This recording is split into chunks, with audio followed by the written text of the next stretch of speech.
Bom, então vamos lá. Hoje iremos ver aqui na parte das construções rurais, a parte dos elementos estruturais e as vedações verticais que a gente tem aí nas construções, tá? Então vamos introduzir de leve, relaxa, não se assustem, só uma introduçãozinha. Nas construções de concreto armado, sejam elas de pequeno ou de grande porte, três elementos estruturais são bastante comuns, que a gente encontra em praticamente todas as construções.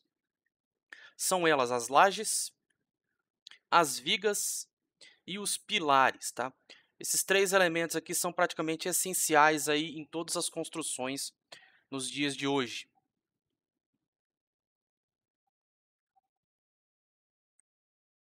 Outros elementos que podem não ocorrer em todas as construções, pode acontecer em algumas, mas não são essenciais em todas.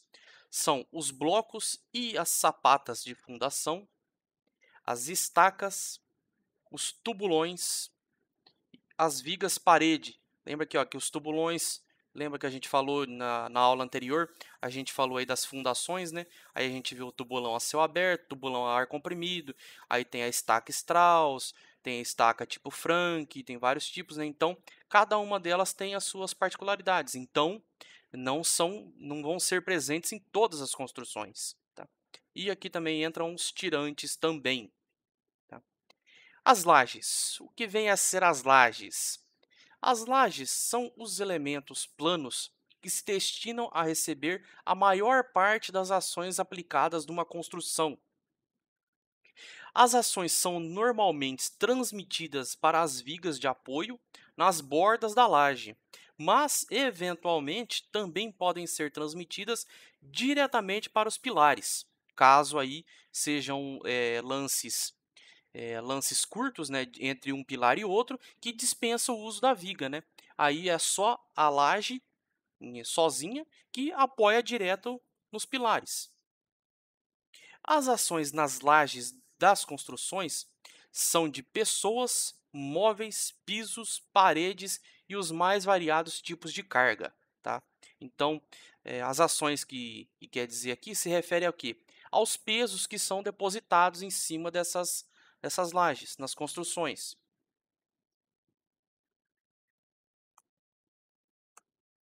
As vigas, então. O que vem a ser as vigas? Segundo a NBR 6118, de 2003, as vigas são elementos lineares em que a flexão é preponderante. Preponderante aqui quer dizer o que é preponderante? É que é a pressão vertical em cima delas, tá? É isso que quer dizer o preponderante. Elas são classificadas como barras e são normalmente retas e horizontais, destinadas a receber as ações das lajes, ações são os pesos, tá? O peso das lajes, de outras vigas, de paredes de alvenaria e, eventualmente, também de pilares, tá? As funções das vigas é basicamente vencer os vãos e transmitir as ações nelas atuantes para os apoios, que geralmente são o quê? São os pilares. Então, aí as vigas, hoje a gente vê as vigas sendo substituídas pelas treliças de ferro, né? Que fica bem mais barato do que você fazer uma viga de concreto armado. Que no concreto armado aí vai o cimento, vai a pedra, vai a areia, vai a malha de ferro, né, vai o ferro. Então, muitas vigas hoje estão sendo substituídas por treliças, aquelas treliças de ferro, que fica bem mais leve a construção e fica mais barato. As ações são geralmente perpendiculares ao seu eixo longitudinal, podendo ser concentradas ou distribuídas, e podem ainda receber forças normais de compreensão ou de tração. Tá? Tudo isso aqui nas vigas. Os pilares. O que vem a ser os pilares, então? Os pilares, eles são elementos lineares de eixo reto, usualmente dispostos na vertical, em que as forças normais de compreensão são preponderantes também, assim como nas lajes, tá?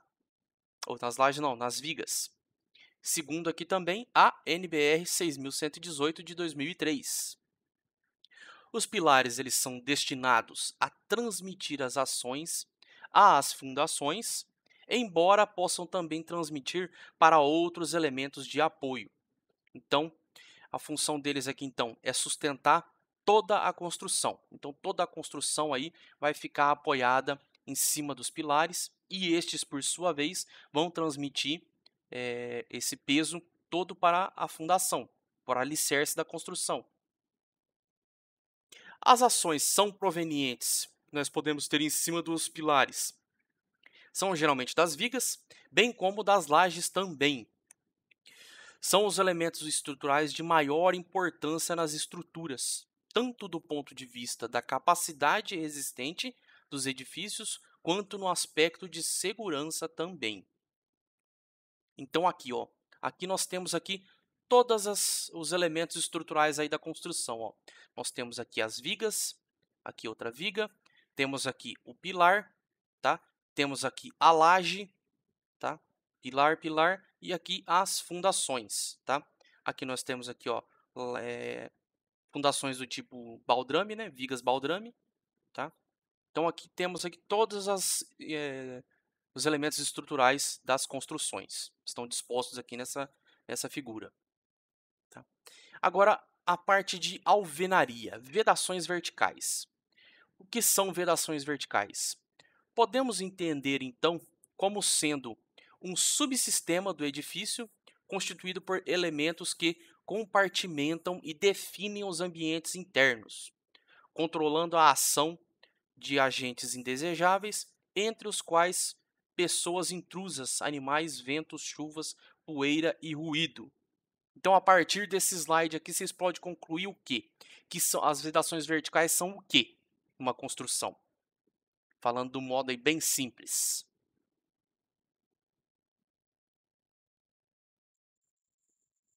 Exatamente. Então, as nossas vedações verticais são as paredes da construção, então, tá?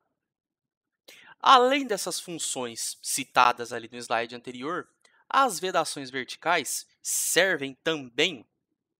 Peraí, que pediram para entrar aqui. Então, além dessas funções citadas ali no slide anterior, as vedações verticais servem também como suporte e proteção para as instalações elétricas e hidráulicas do edifício, ou de qualquer outra da construção que seja, e fazem parte, então, das vedações verticais as paredes, as esquadrias e os revestimentos, tá? Então, tudo isso aqui faz parte das vedações verticais.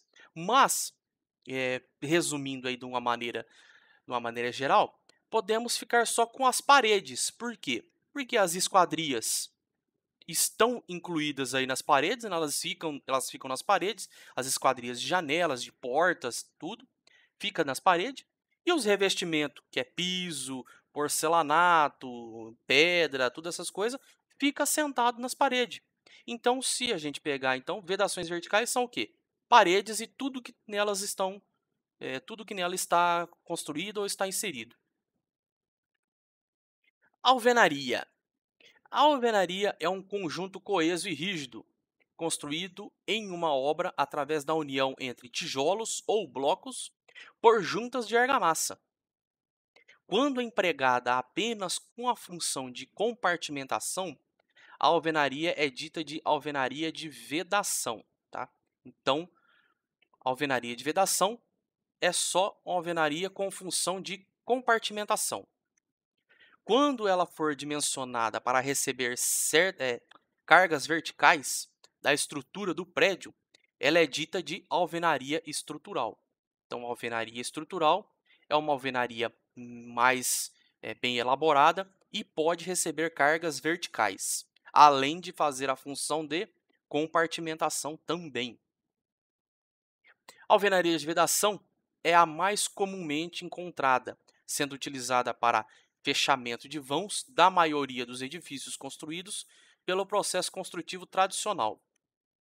Ou seja, então, aquele que se caracteriza pelo emprego de estrutura de concreto armado que são lajes, vigas e pilares, e vedação de blocos cerâmicos ou de concreto, tá? Funções das nossas alvenarias, então: isolar acusticamente os ambientes, contribuir para a manutenção do conforto térmico no inverno e no verão, tá? Porque não adianta só ser um negócio que deixa quentinho no inverno, mas aí no verão mata todo mundo de calor. Impedir a entrada de ar e de chuva no interior dos ambientes, tá? Que tem que ser o quê? Tem que ter estanqueidade, que, diga-se de passagem, tô com um problema aqui na parede, a parede atrás do meu quarto aqui, que tá passando a água do vizinho para cá, a parede tá tudo manchada, tudo úmida. Então, funções. Resistir aí cargas, continuando, né, nas funções, resistir às cargas de ventos e às tentativas de intrusão, sem que a segurança dos seus ocupantes seja prejudicada. Resistir à ação do fogo, não contribuindo para o início de incêndio e nem para a propagação do incêndio, caso mesmo ocorra, e nem para a produção de gases tóxicos também. Agora vamos classificar então as paredes, já que a gente falou toda a parte aí das vedações verticais. Então vamos classificar as paredes de tijolos então, que nós não temos só, tem tipos diferentes de paredes com funções diferentes. Primeiro tipo de parede que a gente tem é a parede de cutelo ou parede em espelho, tá? Que essa é o que? Os tijolos são assentados segundo a espessura e o comprimento. Então aí, ó, os tijolinhos, ó, fica tudo colocado aí, vira eles de ladinho e coloca tudo desse jeito aqui, ó. Essa aqui é uma parede de cutelo ou em espelho, tá? A espessura da parede corresponde à espessura do tijolo, então. Ela não pode suportar carga, então essa parede aqui ela é só para fazer ambientação, tá? Ela não suporta carga, ela é só para dividir um cômodo do outro. Outro tipo de parede é a parede de meio tijolo ou tijolo frontal, também pode ser chamada, que os tijolos são assentados segundo a sua face maior, de modo que a largura do tijolo corresponde à espessura da parede. Então aqui, ó, a outra parede lá, a de cutelo, o tijolo é virado aqui assim, né? E ele tem, a parede fica com essa espessura. Aqui já não, aqui já põe o tijolo deitado, né? E a espessura da parede é a largura do tijolo. E preferencialmente, essa aqui é utilizada em paredes internas e prestam-se à vedação e podem suportar pequenos esforços. A baixa impermeabilidade pode ser problema quando utilizada como parede externa. Então, se a gente utiliza uma parede desse tipo aqui, ó, como parede externa, a gente pode ter problema com impermeabilidade e passar umidade aí pela parede. Que talvez tenha esse o problema que eu estou aqui na parede do meu quarto aqui. Eu não sei, comprei a casa pronta, né? A gente não sabe como é que foi construído. Quando você constrói, você sabe o jeito que foi feito. Paredes de um tijolo. A espessura da parede corresponde ao comprimento dos tijolos. Então, ó, então aqui o tijolo aqui é deitado, né? Aquela outra parede lá, ele era virado aqui assim, né? E colocado de comprido. Aqui já deita o tijolo, continua com o tijolo deitado, só que põe ele de travessado, que a parede aí fica a espessura da parede é o comprimento do tijolo. E é utilizada como parede externa de vedação e paredes estruturais, tá? Essa aqui ficou faltando aqui, gente, ó. Esse aqui é parede de um tijolo, tá? E aqui é parede de um tijolo e meio, tá? Eu vou, depois vocês não pegam o material lá na UCS não, eu vou arrumar isso aqui e vou colocar o material de novo lá na UCS, tá? Aqui é parede de um tijolo e meio, tá? Que a espessura da parede corresponde ao comprimento dos tijolos somado à sua largura, mais a junta. Então, olha aqui. Aqui é colocado um tijolo assim, do mesmo jeito que essa parede aqui, ó, é um tijolinho assim. É essa parede aqui somado com essa daqui, tá? É um tijolo desse jeito, um tijolinho desse jeito, mais um tijolo desse jeito. Aí fica um tijolo mais meio tijolo, tá? Então, e essas paredes são utilizadas em alicerces. Lembra que eu falei lá na aula de fundações lá, que as paredes de alicerce é utilizado parede de 1 tijolo e meio? Então tá aqui, ó. É desse jeito aqui que é a parede de 1 tijolo e meio. Gente, a aula de hoje era rapidinho, tá? Tem uma outra parte dela aqui, só que eu não quis entrar na outra parte dessa aula, tá? Agradeço aos senhores que vieram aí, dar a honra da sua presença e atenção. E semana que vem a gente está aí presente de novo